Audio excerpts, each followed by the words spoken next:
Hello दोस्तों, welcome to daily brief, जहां हम मार्केट्स की सबसे बड़ी स्टोरीज और ट्रेंड्स को सिंप्लीफाई करते हैं। मैं हूं आपका होस्ट कशिश कपूर। आज है ट्यूसडे 24 सितंबर और आज मैं आपके लिए 3 बड़ी स्टोरीज लेकर आया हूं। आप हमें स्पॉटिफाई, एप्पल पॉडकास्ट या किसी भी प्लेटफॉर्म पर सुन सकते हैं। और अगर आप पढ़ना पसंद करते हैं तो हमारी नो स्पैम न्यूज़लेटर को सब्सक्राइब कर लीजिए फॉर अ क्विक रनडाउन। सब लिंक्स आपको डिस्क्रिप्शन में मिल जाएंगे। तो चलिए शुरू करते हैं। सबसे पहले मैं बात करूंगा सेबी और म्यूचुअल फंड से रिलेटेड उनकी एक अनाउंसमेंट के बारे में। फिर हम बात करेंगे जर्मनी की और आखिरी में हम डिस्कस करेंगे भारत और उनके राज्यों की आर्थिक स्थिति के बारे में। तो आइए आज की पहली स्टोरी से शुरू करते हैं। सेबी ने एक बड़ा स्टेप लिया है। अब म्यूचुअल फंड्स सिर्फ बॉन्ड्स के इंश्योरेंस खरीद नहीं सकते बल्कि बेच भी सकते हैं। इस इंश्योरेंस को क्रेडिट डिफॉल्ट स्वैप्स यानी कि सीडीएस कहा जाता है। लेकिन पहले समझते हैं कि सेबी ने ये क्यों अलाउ किया। इंडिया का बॉन्ड मार्केट बहुत बड़ा है, 215 लाख करोड़ रुपए का, लेकिन इसका एक बड़ा हिस्सा लगभग 75% गवर्नमेंट सिक्योरिटीज में है। कॉर्पोरेट बॉन्ड्स सिर्फ 22% है, जो काफी कम है। अब ये इंपॉर्टेंट क्यों है? अगर कंपनीज कॉर्पोरेट बॉन्ड मार्केट का यूज नहीं करती पैसे रेज करने के लिए, तो उन्हें बैंक्स पर डिपेंडेंट रहना पड़ता है। इंडिया जैसे देश के लिए जहां ग्रोथ के बड़े सपने हैं, यह सस्टेनेबल नहीं है। हमें एक स्ट्रॉन्ग कॉर्पोरेट बॉन्ड मार्केट की जरूरत है ताकि कंपनीज आसानी से फंड रेज कर सके। सेबी और गवर्नमेंट ने काफी एफर्ट्स किए हैं, लेकिन इंडिया का बॉन्ड मार्केट अब तक तेजी से ग्रो नहीं कर पाया है। इसकी एक वजह हो सकती है अंडर डेवलप्ड सीडीएस मार्केट। 2011 से सीडीएस मार्केट एग्जिस्ट जरूर करती है, लेकिन अब तक इसका कोई खास इम्पैक्ट नहीं दिखा है। इसलिए 2022 में आरबीआई ने म्यूचुअल फंड्स को सीडीएस बेचने की परमिशन दी ताकि मार्केट में थोड़ी जान आए। पहले म्यूचुअल फंड्स सिर्फ सीडीएस को खरीद सकते थे, वो भी फिक्स्ड मैच्योरिटी प्लान्स यानी कि एफएमपीज में। लेकिन एफएमपीज में अब कोई इन्वेस्ट नहीं करता और 99% म्यूचुअल फंड का पैसा ओपन एंडेड फंड्स में जाता है। तो सेबी ने इस साल जून में एक कंसल्टेशन पेपर निकाला जिसमें हर तरह के म्यूचुअल फंड्स को सीडीएस बाय और सेल करने की परमिशन देने की बात हुई और अब ये ऑफिशियल हो गया है। अब समझते हैं कि सीडीएस होता क्या है। अगर आपने 2008 के फाइनेंशियल क्राइसिस के बारे में सुना है तो आपको याद होगा कि सीडीएस ने वहां एक बहुत बड़ा रोल प्ले किया था। इसको आप कार इंश्योरेंस जैसे समझ सकते हैं, लेकिन ये बॉन्ड्स के लिए होता है। मान लो एक म्यूचुअल फंड ने एक कॉर्पोरेट बॉन्ड खरीदा एक्सपेक्टिंग स्टेडी रिटर्न्स, लेकिन अगर कंपनी बॉन्ड का पैसा वापस नहीं दे पाई तो क्या होगा? वहीं पे सीडीएस काम आता है।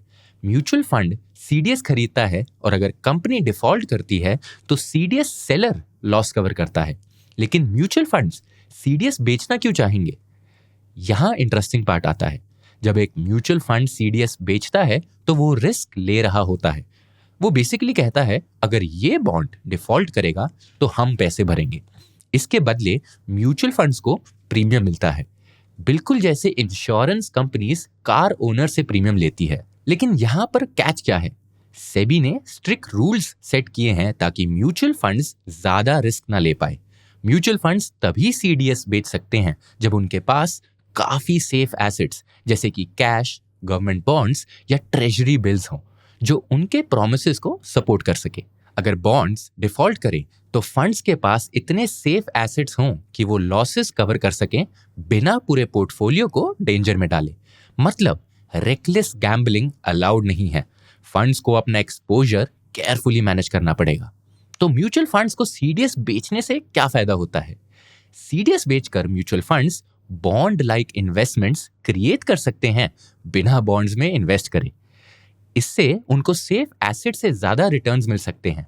साथ ही वो स्पेसिफिक क्रेडिट का एक्सपोजर ले सकते हैं जो डायरेक्टली एक्सेस करना मुश्किल हो। यह डिवर्सिफिकेशन का एक तरीका है और यील्ड्स बढ़ाने का भी। सीडीएस बेचने से फंड्स को एक्स्ट्रा इनकम मिलती है जो रिटर्न्स को इनहैंस कर सकते हैं। और आपके लिए ये क्यों इंपॉर्टेंट है? इन्वेस्टर्स के लिए ये अच्छी न्यूज़ है। म्यूचुअल फंड्स सीडीएस का यूज करके रिस्क हेज कर सकते हैं, आपके पैसों को खराब बॉन्ड से प्रोटेक्ट कर सकते हैं। सोचो अगर क्रेडिट इवेंट जैसे कि आईएलएफएस, डीएचएफएल या रिलायंस एडीएजी में म्यूचुअल फंड्स के पास सीडीएस होते तो लॉसेस कवर हो सकते थे।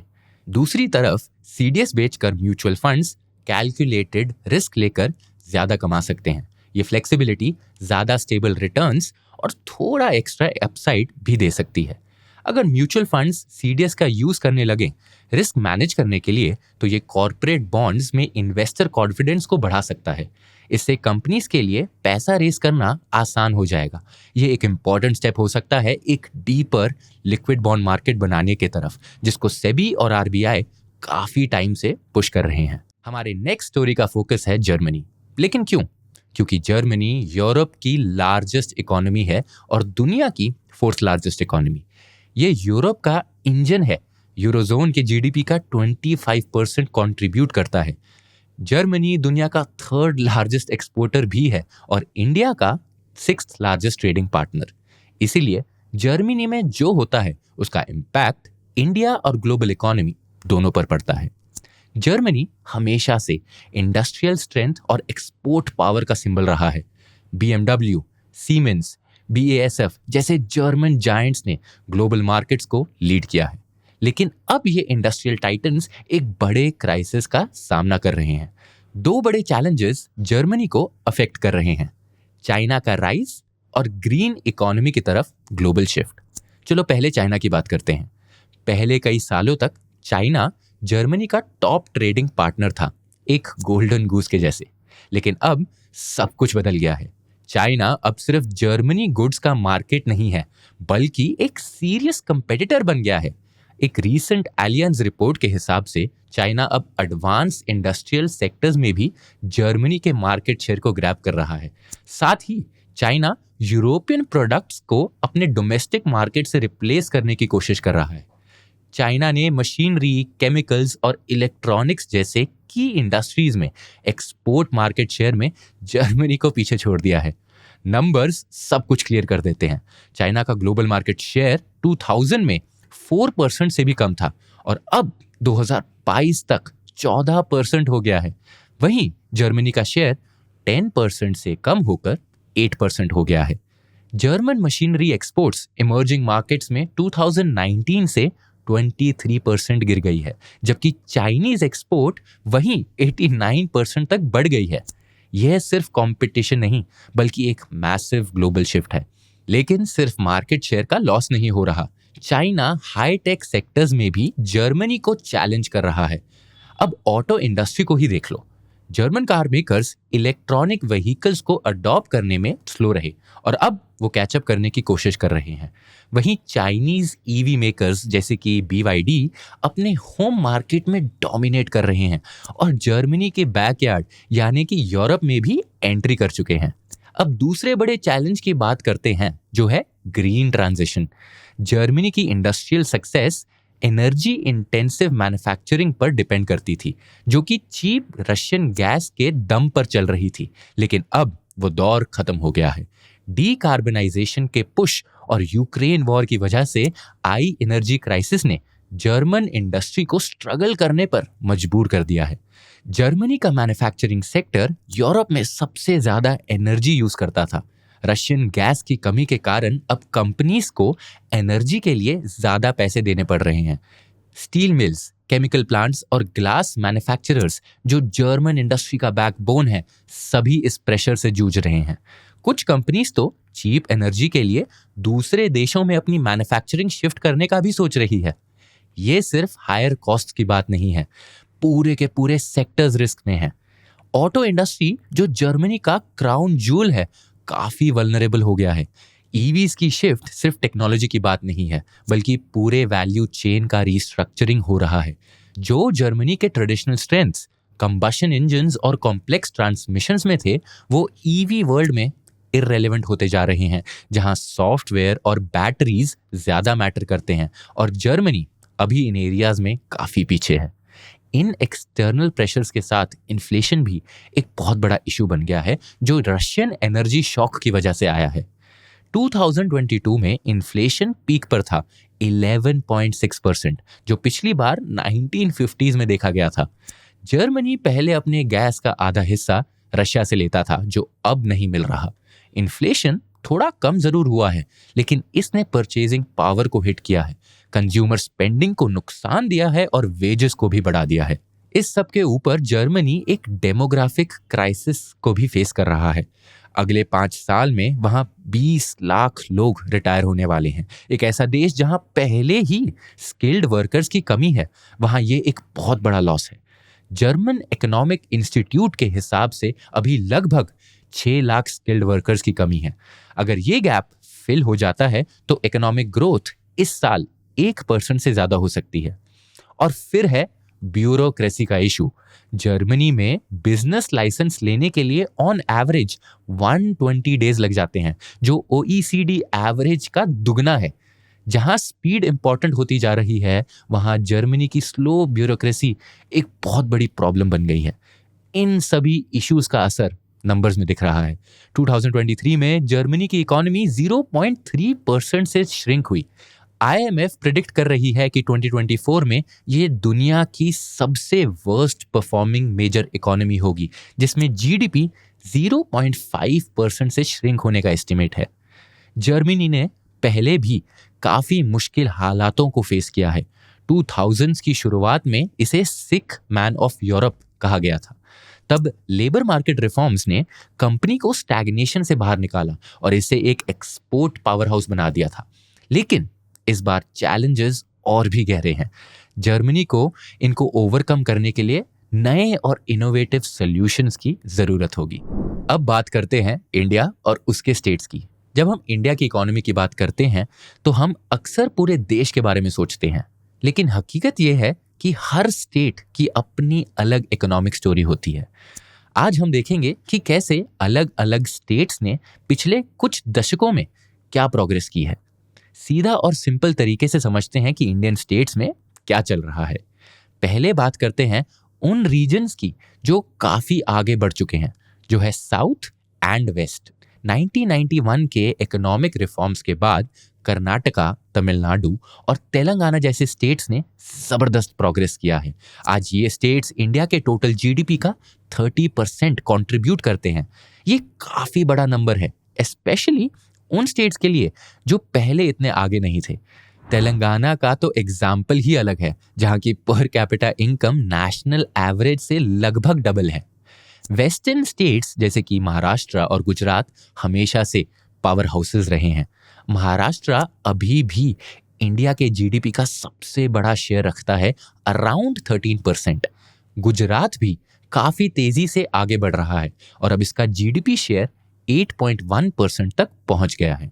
आज गुजरात पर कैपिटा इनकम के मामले में टॉप स्टेट्स में आता है, लेकिन सभी रीजन्स ने ऐसी ग्रोथ नहीं देखी है। जैसे कि नॉर्थ की बात करते हैं, पंजाब जो कभी एग्रीकल्चर में लीडर होता था, वो डाइवर्सिफाई नहीं कर पाया। 1990s के बाद उसकी ग्रोथ स्लो हो गई और अब उसकी पर कैपिटा इनकम सिर्फ 106.7% है नेशनल एवरेज के। वहीं हरियाणा ने लिबरलाइजेशन के बाद काफी तेजी से प्रोग्रेस किया। जब पंजाब सिर्फ एग्रीकल्चर पर फोकस कर रहा था, हरियाणा ने अपनी इकोनॉमी को डाइवर्सिफाई किया और अब उनकी पर कैपिटा इनकम 176.8% है नेशनल एवरेज का, जो हरियाणा को इंडिया के सबसे वेल्दी स्टेट्स में से एक बनाता है। अब बात करते हैं ईस्ट की। वेस्ट बंगाल का इकोनॉमिक डिक्लाइन काफी ड्रामेटिक रहा है। 1960s में यह इंडिया की 3rd लार्जेस्ट इकोनॉमी थी, जो नेशनल GDP का 10.5% कंट्रीब्यूट करती थी। आज ये नंबर गिरकर सिर्फ 5.6% पर आ गया है और इसकी पर कैपिटा इनकम अब नेशनल एवरेज के नीचे है, सिर्फ 83.7%। इसके कंट्रास्ट में उड़ीसा, जो हिस्टोरिकली एक गरीब स्टेट रहा है, उसने टर्न अराउंड देखा है। अब इसकी पर कैपिटा इनकम 88.5% तक पहुंच गई है नेशनल एवरेज के। नॉर्थ ईस्ट की बात करें तो सिक्किम ने सबको सरप्राइज किया है। एक टाइम पर जो स्टेट लीस्ट डेवलप्ड था, आज वहां की पर कैपिटा इनकम कंट्री में सबसे हाईएस्ट है, 320% ऑफ नेशनल एवरेज। आसाम का केस थोड़ा मिक्स्ड है। एक टाइम पर उसकी per capita income national average से ऊपर थी, लेकिन 2010 में यह गिरकर 61.2% तक आ गई है। अब ये थोड़ा इंप्रूव होकर 73.7% हो गई है। अरुणाचल प्रदेश और त्रिपुरा जैसे दूसरे नॉर्थ ईस्टर्न स्टेट्स ने भी रीसेंट ईयर्स में काफी ग्रोथ दिखाई है। सेंट्रल इंडिया की बात करें तो उत्तर प्रदेश और मध्य प्रदेश की अलग अलग कहानी है।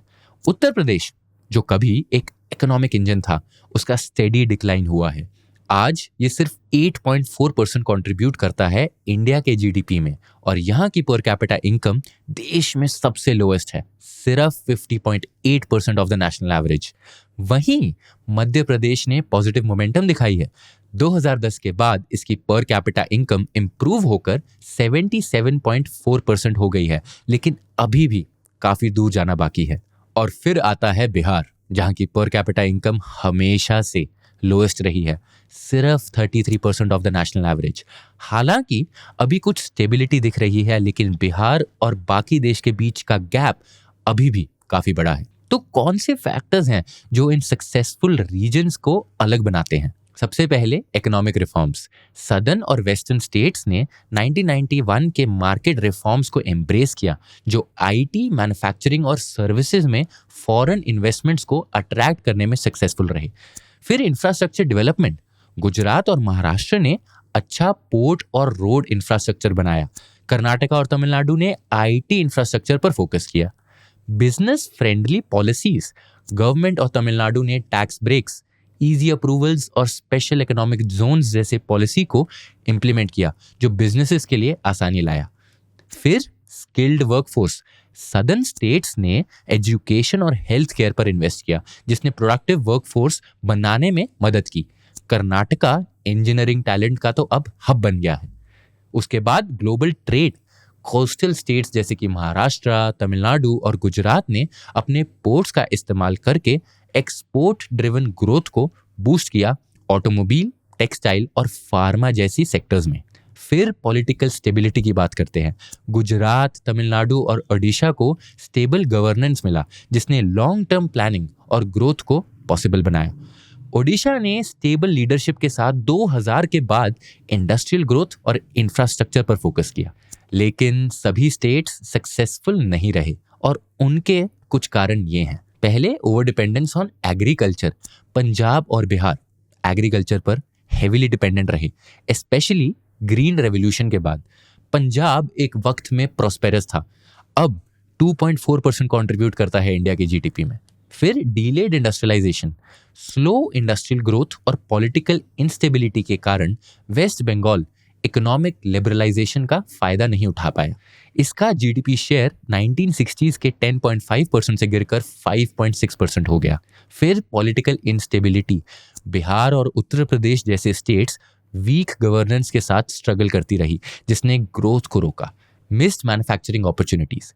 तमिलनाडु और तेलंगाना ने काफी अच्छा किया यहाँ, लेकिन केरला ने सिर्फ मार्जिनल इंप्रूवमेंट्स दिखाई। हेवी रिलायंस ऑन रेमिटेंसेस ने इसके इंडस्ट्रियल ग्रोथ पर फोकस को लिमिट किया, और इसका जीडीपी शेयर थोड़ा डिक्रीज हो गया। फिर स्टेट स्प्लिट्स की बात करते हैं। उत्तर प्रदेश, बिहार और आंध्र प्रदेश जैसे स्टेट्स का बाइफर्केशन उनके इकोनॉमिक प्रोग्रेस में डिसरप्शन लाया है। बिहार झारखंड से अलग होने के बाद अपने जीडीपी शेयर को 2.8% तक ही रख पाया। टू सम अप, साउथ और वेस्ट रीजन्स इंडिया के इकोनॉमिक ग्रोथ को लीड कर रहे हैं, जहां महाराष्ट्र, गुजरात और सदर्न स्टेट्स स्ट्रॉन्ग परफॉर्मेंस दिखाते हैं। North east led by Sikkim कुछ चेंजेस देख रहे हैं, जबकि सेंट्रल इंडिया धीरे धीरे कैचअप कर रहा है। नॉर्थ में कुछ ब्राइट स्पॉट्स हैं, जैसे कि हरियाणा है, लेकिन पंजाब और वेस्ट बंगाल जैसे स्टेट्स डिक्लाइन देख रहे हैं। बिहार अभी भी पीछे है, लेकिन थोड़े होपफुल साइंस दिखाई दे रहे हैं। यह रीजनल डिफरेंसेस हमें यह बताते हैं कि इकोनॉमिक ग्रोथ सिर्फ नंबर्स की बात नहीं है। ये पॉलिसीज, हिस्ट्री और चॉइसेस पर डिपेंड करता है, जो लोगों की लाइफ और काम को शेप करते हैं थ्रू आउट इंडिया। यह थी आज की आखिरी स्टोरी। तो चलिए अब हम आपको कुछ टिडबिट्स बताते हैं। मोदी और बाइडेन के मीटिंग ने इंडिया यूएस टाइज को और स्ट्रॉन्ग बनाया, जिसमें कुछ बड़े अग्रीमेंट्स हुए। कोलकाता में सेमीकंडक्टर मैन्युफैक्चरिंग, एआई और डिफेंस में पार्टनरशिप्स और $1 बिलियन का क्लीन एनर्जी कोलैबोरेशन, इन सब पर चर्चा हुई। टेक इनोवेशन और जॉब क्रिएशन पर फोकस ये दिखाता है कि दोनों देशों के बीच स्ट्रेटेजिक अलायंस और भी गहरा हो रहा है।